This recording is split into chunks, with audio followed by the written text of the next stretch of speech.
मोहब्बत, प्रेम। एक बार एक महिला का बच्चा खो गया। वो उसे काफिले में पागलों की तरह ढूंढ रही थी।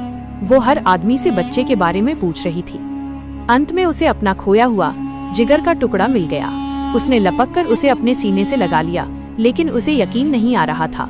वो बार बार उसका चेहरा देखती और उसे खूब प्यार करती। हर शख्स उसकी इस हालत ममता को देखकर भावुक हो रहा था।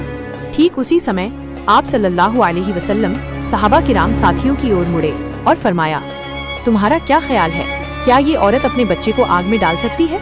सबने अर्ज किया, नहीं, ये ऐसा हरगिज नहीं कर सकती, क्योंकि इसे अपने बेटे से बेपनाह असीमित मोहब्बत है। आप सल्लल्लाहु अलैहि वसल्लम ने ये सुनकर फरमाया, अल्लाह ताला को अपने बंदों से इससे कई गुना ज्यादा मोहब्बत है। वो हरगिज नहीं चाहता कि उसके बंदे दोज़ख नरक की आग में जलें। निष्कर्ष, अल्लाह की मोहब्बत के बारे में लंबी से लंबी तकरीर, भाषण भी वो असर पैदा नहीं कर सकती थी जो आप सल्लल्लाहु अलैहि वसल्लम के इस एक जुमले ने उस